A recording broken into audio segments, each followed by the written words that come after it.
10 साल का एक बच्चा अपने पिता की लाश के सामने खड़ा था और उसी वक्त उसे पूछा गया, तुम्हें अपनी मां चाहिए या तुम्हारे पिता के छोड़े हुए 2 अरब रुपए?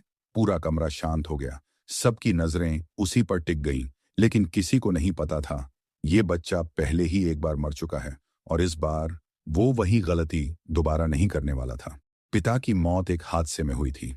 श्मशान में हर तरफ रोने की आवाजें थीं, लेकिन सबसे ज्यादा टूटती हुई अगर कोई दिख रही थी तो वो थी उसकी मां। वो जमीन पर गिर गिर कर रो रही थी। अब हम कैसे झेंगे? लोग भावुक हो गए, लेकिन बच्चा नहीं, क्योंकि वो जानता था ये आंसू नकली हैं। पिछली जिंदगी में वो इन्हीं आंसुओं के जाल में फंस चुका था। उसने पैसे छोड़कर मां को चुना था और वही फैसला उसकी जिंदगी का सबसे बड़ा अभिशाप बन गया। सिर्फ 3 महीने बाद उसकी मां ने दूसरी शादी कर ली, उस आदमी से जो पहले घर में हमदर्द बनकर आता था। धीरे धीरे पिता की जगह किसी और ने ले ली और वो बच्चा उसी घर में बोझ बन गया। सौतेला भाई उसे नफरत से देखता था। मां उसे खुश करने के लिए हर दिन बेटे को अपमानित करती, भूखा रखना, मारना, ताने देना। ये सब धीरे धीरे उसकी रोजमर्रा की जिंदगी बन गया। पिता की छोड़ी हुई दौलत पर वो लोग ऐश कर रहे थे और वो अपनी स्कूल फीस भरने के लिए कचरा उठाता था। फिर एक दिन उसे घर से निकाल दिया गया। उसके बाद 10 साल तक उसने मजदूरी की, धूप में, सीमेंट में, खून और पसीने के बीच। लेकिन आखिर में काम करते करते वो जलते लोहे पर गिर पड़ा। सिर्फ 28 साल की उम्र में उसकी मौत हो गई। लेकिन अब वो वापस आ चुका था। फिर वही दिन, वही श्मशान, वही लोग और वही औरत जो उसे सीने से लगाकर रो रही थी। डर मत बेटा, मां सब संभाल लेगी। लेकिन इस बार उसने मां की आंखों में कुछ और देखा। लालच, छुपा हुआ लेकिन साफ दिखाई देने वाला लालच। तभी पिता के पुराने दोस्त आगे आए, जाओ अंकल। उनके हाथ में एक फाइल थी और चेहरे पर अजीब गंभीरता। उन्होंने गहरी सांस ली, फिर फाइल खोल दी। ये तुम्हारे पिता की वसीयत है। ये सुनते ही मां का रोना अचानक धीमा पड़ गया। उसकी नजरें सीधा फाइल पर टिक गईं और अगले ही पल जाओ अंकल ने वो बात कही जिसने पूरे माहौल को जमा दिया। तुम्हारे पिता 2 अरब की संपत्ति छोड़ गए हैं। 2 अरब! ये शब्द सुनते ही मां की सांसें तेज हो गईं। उसकी आंखों की चमक बदल चुकी थी, दुख से नहीं, लालच से। वकील ने आगे कहा, 2 विकल्प हैं। अगर बच्चा मां के साथ रहता है तो पूरी संपत्ति मां संभालेगी। मां की उंगलियां हल्के हल्के कांपने लगीं। लेकिन अगर बच्चा मां के साथ नहीं रहना चाहता तो पूरी रकम ट्रस्ट फंड में चली जाएगी और उस पैसे पर सिर्फ बच्चे का अधिकार होगा। मां को 1 रुपया भी नहीं मिलेगा। पूरा कमरा अचानक शांत हो गया। अब फैसला एक 10 साल के बच्चे के हाथ में था। मां का चेहरा सफेद पड़ गया। उसे शायद यकीन ही नहीं हो रहा था कि ऐसा विकल्प भी हो सकता है। लेकिन अगले ही सेकंड वो फिर से रोने लगी। उसने बेटे को कसकर पकड़ लिया। मां को छोड़कर मत जाना। बाहर से उसकी आवाज कांप रही थी, लेकिन पकड़ में डर नहीं, लालच था। उसकी उंगलियां बच्चे के हाथ में धंस रही थीं। पिछली जिंदगी में वो इसी आवाज से डर गया था, लेकिन अब उसे सिर्फ घिन आ रही थी, क्योंकि अब उसे साफ दिख रहा था उस औरत के दिमाग में अभी से नई जिंदगी शुरू हो चुकी थी। नया पति, नई फैमिली और पिता का पैसा। उसने धीरे धीरे मां का हाथ हटाया। पहली बार वो खुद को उसकी पकड़ से छुड़ा रहा था। पूरा हॉल उसकी तरफ देख रहा था। फिर उसने सिर उठाकर वकील अंकल की तरफ देखा और शांत आवाज में कहा, मैं। पूरा कमरा सांस रोककर खड़ा था। मां के साथ नहीं जाऊंगा। धड़ाम, जैसे पूरे कमरे पर बिजली गिर गई हो। एक सेकंड में मां के चेहरे से सारे आंसू गायब हो गए। अब वहां सिर्फ गुस्सा था और लालच के टूटने की जलन। उसकी आंखें फैल गईं, चेहरा कांपने लगा। फिर वो अचानक चीखी, तुमने क्या कहा? मेरी आवाज शांत थी, लेकिन उस शांति ने पूरे हॉल का माहौल जमा दिया। मैं मां के साथ नहीं जाऊंगा। बस यहीं पर उसकी मां पूरी तरह टूट गई। तू पागल हो गया है? वो चीखते हुए उसकी तरफ बढ़ी, सीधा थप्पड़ मारने के लिए। लेकिन तभी एक हाथ ने उसकी कलाई पकड़ ली। जाओ वकील। उनका चेहरा पहली बार इतना ठंडा लग रहा था। बस बहुत हुआ।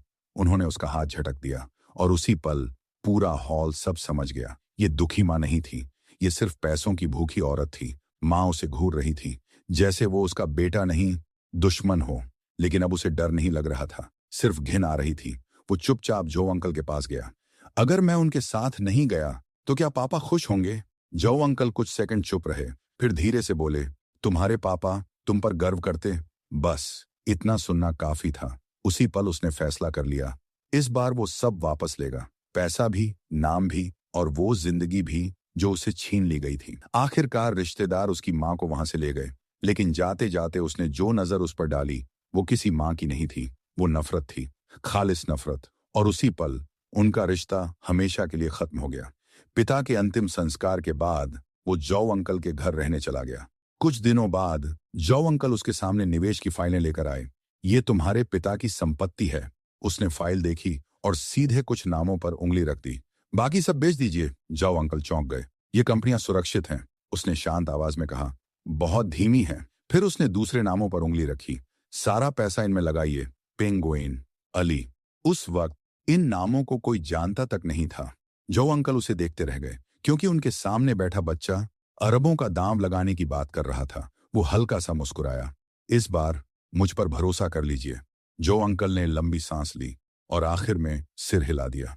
उन्हें नहीं पता था जिन कंपनियों पर वो दांव लगा रहा है वही भविष्य बदलने वाली थी, और वो लड़का उन साम्राज्यों के पीछे छिपा सबसे खतरनाक आदमी बनने वाला था। उस दिन के बाद उसने फैसला कर लिया, इस जिंदगी में वो खुद को काम करते करते नहीं मारेगा। अब सिर्फ आराम, महंगा स्कूल, ब्रांडेड कपड़े, अच्छा खाना, लग्जरी जिंदगी, और बाकी सारे काम दूसरे लोग संभालेंगे। कुछ साल बाद जॉ अंकल ने उसके लिए एक प्रोफेशनल टीम बना दी। उस टीम का लीडर था लाओ वू। लेकिन पहली मीटिंग में ही उसने कहा, जो कंपनी दिक्कत करे खरीद लो, फिर भी दिक्कत करे तो खत्म कर दो। लाओ वू कुछ सेकंड तक उसे घूरता रह गया, क्योंकि उसके सामने बैठा लड़का ऐसे बात कर रहा था जैसे अरबों रुपए कोई खेल हो। धीरे धीरे उसकी जिंदगी बदल गई। सर, हमने 50 अरब कमा लिए। बाद में बताना, मैं खाना बना रहा हूं। सर, हमारी कंपनी हजारों अरब तक जा सकती है। अच्छा, पहले ये नई शराब ट्राई करो। सर, वो जमीन 100 गुना बढ़ चुकी है। धीरे धीरे लाओ वो भी समझ गया। वो बाहर से आलसी दिखता था, लेकिन उसका हर फैसला भविष्य बदल रहा था, और उसकी दौलत हर साल बर्फ के गोले की तरह बढ़ती जा रही थी। धीरे धीरे बिजनेस दुनिया में एक नाम फैलने लगा, मिस्टर निंग। एक ऐसा आदमी जो बेहद अमीर था, लेकिन किसी ने उसका चेहरा नहीं देखा था, जैसे वो कोई इंसान नहीं बल्कि परछाइयों में छिपा हुआ भूत हो। फिर 18 साल की उम्र में उसकी शांत जिंदगी में एक लड़की वापस आई, शाओ वानशिंग, उसकी बचपन की मंगेतर। उसके परिवार ने कभी इस रिश्ते को खत्म मान लिया था, लेकिन अब निंग परिवार फिर से ऊपर उठ चुका था, और इस बार पहले से भी ज्यादा खतरनाक तरीके से। उसके 18वें जन्मदिन पर शाओ परिवार खुद उसके घर आया, और उनके पीछे खड़ी थी वो लड़की, सफेद ड्रेस, शांत आंखें, हल्की मुस्कान, जैसे किसी फिल्म की हीरोइन। लेकिन जैसे ही उसने उसे देखा, उसकी पिछली जिंदगी की यादें अचानक दिमाग में चमकने लगी, और अगले ही पल उसके चेहरे की मुस्कान धीरे धीरे गायब हो गई। शाओ वानशिंग, पिछली जिंदगी में वो मेरे लिए आसमान के चांद जैसी थी, दूर और छूने से बाहर। लेकिन अब वो खुद मेरे सामने बैठी थी, ओबरम, सफेद ड्रेस, शांत चेहरा, ठंडी आंखें, सुंदर बहुत ज्यादा।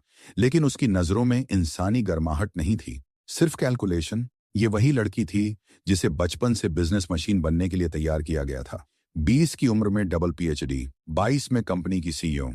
उसकी दुनिया में सिर्फ 2 चीजें थीं, फायदा और ताकत। वो मुझे ऊपर से नीचे तक देख रही थी, और मैं जिम से अभी लौटा था, ढीली टी-शर्ट, गीले बाल, हाथ में आधा खाया हुआ सेब। मैं आराम से सोफे पर बैठ गया। हाँ बोलिए। मेरी आलसी आवाज सुनते ही उसकी भौं हल्की सी उड़ गई। सुना है तुमने पढ़ाई छोड़ दी? क्यों? थकाने वाली चीज है। कुछ सेकंड के लिए कमरा शांत हो गया। फिर उसने पूछा, तो करते क्या हो? मैंने उंगलियों पर गिनाना शुरू किया। जिम, कुकिंग, शराब बनाना। फिर मुस्कुराया, और आराम से जिंदगी कैसे जी जाए उस पर रिसर्च। उसके होठों पर हल्की हंसी आई, तिरस्कार वाली हंसी। तो मतलब तुम निकम्मे अमीर लड़के हो? ऐसा कह सकते हो। मैंने बिना शर्माए सिर हिला दिया। अब की बार वो सच में चिढ़ गई। चलो सीधी बात करते हैं। ये शादी सिर्फ दादाओं का फैसला थी। मैं ऐसे आदमी से शादी नहीं कर सकती जो जिंदगी में कुछ करता ही ना हो। फिर वो हल्का सा आगे झुकी। तुम खुद जाकर रिश्ता खत्म कर दो, बदले में मैं तुम्हें पैसे दे सकती हूँ। मैं लगभग हंस पड़ा। पैसे? मुझे? जिस कंपनी पर उसे इतना घमंड था वो मेरी कुल दौलत का छोटा हिस्सा भी नहीं थी। मैं धीरे से उठा, उसके बिल्कुल पास जाकर रुका। पहली बार उसकी आंखें हल्की डगमगाई। मैंने धीमी आवाज में कहा, ठीक है। वो हल्का सा रुकी। तो तुम्हें क्या चाहिए? मैं उसकी आंखों में देखते हुए मुस्कुराया। मैं चाहता हूं तुम खुद अपने दादाजी से कहो कि तुम मेरे लायक नहीं हो। पूरा कमरा जम गया। शायद किसी ने उससे जिंदगी में पहली बार ऐसा कहा था। उसके चेहरे का कंट्रोल एक पल के लिए टूट गया और मैं बस मुस्कुरा रहा था। इज्जत मांगी नहीं जाती, कमाई जाती है। मैं वापस सोफे पर बैठ गया। पहले आपने मुझे नीचा समझा, अब बुरा क्यों लग रहा है? वो धीरे धीरे खड़ी हुई, आंखों में गुस्सा साफ दिख रहा था। तुम जैसे लोग सिर्फ किस्मत से अमीर पैदा होते हैं। दिन भर खाते हो, सोते हो और खुद को सफल समझते हो, परजीवी। लेकिन मैं बिल्कुल शांत था। फर्क बस इतना है, मुझे अपनी जिंदगी पसंद है। कम से कम मैं मशीन बनकर तो नहीं जी रहा। बस मेरी ये बात सीधे उसके दिल पर लगी। उसकी उंगलियां कस गईं, चेहरा हल्का सफेद पड़ गया, क्योंकि पहली बार किसी ने उसकी सबसे कमजोर जगह पर वार किया था। साहा, हम दोनों अलग दुनिया के लोग हैं, उसने ठंडी आवाज में कहा। आज के बाद हमारा कोई संबंध नहीं। फिर वो मुड़ी और बिना पीछे देखे बाहर चली गई। उसकी चाल अब भी शाही थी, लेकिन उसकी पीठ देखकर ऐसा लग रहा था जैसे कोई घायल हंस अपनी हार छुपा रहा हो। दरवाजा बंद होते ही जो अंकल बाहर आए। शाओ परिवार बहुत ताकतवर है। तुमने उसे नाराज करके ठीक नहीं किया। मैं हल्का सा हंसा। रिश्ता उसने तोड़ा है, मैंने नहीं। फिर मैं खिड़की की तरफ देखने लगा। जो इंसान अपनी शादी तक खुद तय नहीं कर सकता, वो जिंदगी में कितना आजाद होगा। मेरी आवाज शांत थी, क्योंकि इस बार मैं उसे दुश्मन नहीं मानता था। वो सिर्फ एक लड़की थी जो अपने ही परिवार के पिंजरे में कैद थी। सरों की कुछ दिनों बाद शाओ परिवार में आधिकारिक तौर पर रिश्ता खत्म कर दिया और मैं फिर अपनी आराम वाली जिंदगी में लौट गया। हर सुबह लाओ वू का फोन आता, सर आज फिर हमने कई अरब कमा लिए। ठीक है। धीरे धीरे मेरी दौलत इतनी बढ़ गई कि मैंने नंबर देखना भी बंद कर दिया। लेकिन तभी एक दिन लाओ वू की आवाज पहली बार घबराई हुई सुनाई दी। सर, शाओ वानशिंग फिर से आपसे मिलना चाहती है।